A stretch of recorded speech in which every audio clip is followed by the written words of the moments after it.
Il y a 50 cas aujourd'hui qui ont été déclarés dans Chaudière-Appalaches. C'est la plus forte hausse enregistrée depuis le début de la crise en mars dernier. Horacio Arruda, vous l'avez entendu, il disait en point de presse aujourd'hui qu'on entre dans la deuxième vague. Et au CI3S de Chaudière-Appalaches, on a décidé d'aller même au-delà des recommandations de la santé publique pour endiguer la propagation du virus.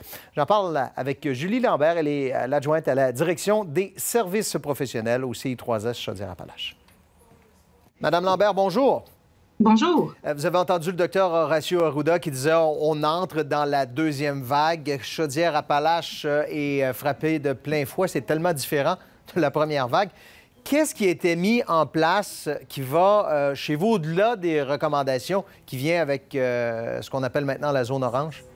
Oui, bien, chez nous, étant donné qu'on avait quand même beaucoup de cas dans des milieux de vie, dans des résidences pour personnes âgées, dans des ressources intermédiaires, où est-ce qu'on trouve des personnes avec des déficiences intellectuelles, physiques, toutes sortes de milieux de vie, il y a quand même des mesures plus renforcées là, pour ces milieux de vie-là, en particulier en ce qui a trait aux visites dans les milieux.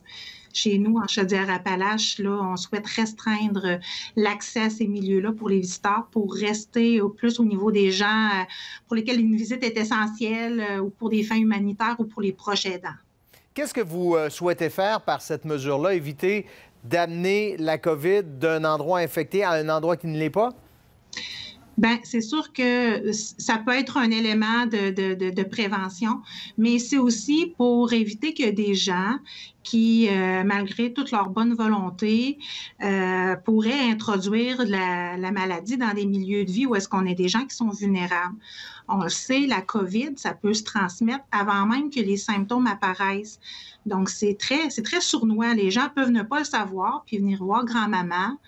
Puis, des fois, peut-être être un petit peu en bas du 2 mètres, puis taponner son masque dans le visage, si vous me permettez l'expression. Puis là, c'est là, à ce moment-là où est-ce qu'il peut y avoir des risques de transmettre la maladie là, aux gens vulnérables qu'on aime. Fait que c'est beaucoup aussi dans ce sens-là, éviter l'introduction de la maladie dans les endroits où est-ce qu'on a des gens qui peuvent plus compliquer, faire de l'hôpital, être hospitalisé aux soins intensifs et même en décéder. C'est vraiment cool.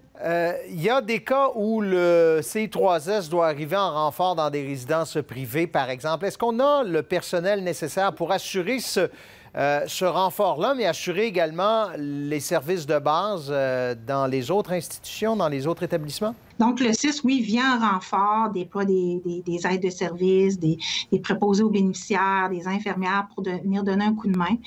C'est certain que présentement, le CI3S réussit à soutenir les milieux, mais c'est certain que ça vient avec des choix, ça vient avec une diminution d'offres de services dans certains milieux, pour certains besoins. Fait que c'est sûr que ça l'oblige à quelque part de faire des choix, mais là, présentement, on est encore capable de soutenir nos milieux puis maintenir les services. Mais là, il y a comme à un moment donné un point de rupture. Est-ce qu'on se dit, bon, bien là, si on ne freine pas la transmission dans nos milieux, si on n'arrête pas l'hémorragie, bien là, à un moment donné, on ne sera plus en mesure là, de à la fois faire bien fonctionner nos hôpitaux, avoir du personnel pour donner des soins sécuritaires dans nos CHSLD et en même temps soutenir nos milieux de vie qui en ont vraiment besoin parce que quand le COVID rentre à un endroit, c'est une vague pour eux aussi, là, ça les chamboule puis ils ont besoin de notre aide. Fait que, on est rendu à un moment où est-ce qu'il y a il faut faire des choses pour éviter là, justement que ça devienne de pire en pire puis qu'on soit dépassé par la situation. Parlez-moi de la croissance des nouveaux cas d'hospitalisation. Au niveau des cas d'hospitalisation, je peux vous dire que globalement, le nombre de cas dans la région atteint des sommets là, jamais rejoints pendant la première vague. Maintenant, par rapport aux hospitalisations, il y a quelques personnes qui sont hospitalisées encore. On n'est pas débordé à ce niveau-là, mais il y a quand même une augmentation du nombre de personnes qui sont hospitalisées. Puis on a eu 3 décès en fin de semaine également. Rappelons-nous que Chaudière-Appalaches, on avait été une région relativement épargnée en première vague. Là, c'est complètement différent ce qui se passe.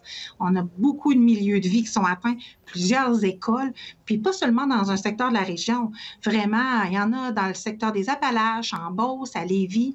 Donc, c'est ce qui amène des mesures là, à la grandeur de la région, là, parce que la situation vraiment là, nous démontre qu'il y a vraiment une transmission communautaire là, qui est importante, puis il faut la freiner. ça presse. Dernier point, dépistage. Vous encouragez les gens à y aller seulement s'ils présentent des symptômes? C'est certain que on encourage les gens à se faire dépister quand ils ont des symptômes. C'est pas juste encourager, je dirais, c'est un devoir de citoyen. Ouais. La seule manière de savoir si une personne fait le COVID versus un rhume ou une grippe, ben, c'est de se faire dépister. Fait que c'est sûr que ce qu'on souhaite prioriser comme organisation, c'est les gens qui ont des symptômes. Parce qu'on veut que rapidement ils soient dépistés, parce qu'il faut qu'ils restent à la maison le temps là, d'avoir leurs résultats, puis qu'ils puissent après avoir leur juste. Est-ce que c'est le COVID? Ou est-ce que c'est autre chose? Puis si c'est autre chose, ben, ils vont pouvoir reprendre leurs activités une fois que les symptômes sont résorbés. Mais vraiment, il y a une priorité à mettre là. Quand les gens sont symptomatiques, puis que c'est vraiment la COVID, ils transmettent là, la maladie. Là. Donc, c'est plein de bon sens de commencer par ces gens-là. Là. Madame Lambert, merci beaucoup d'avoir été avec nous ce soir. Ça fait plaisir. Merci. Au revoir.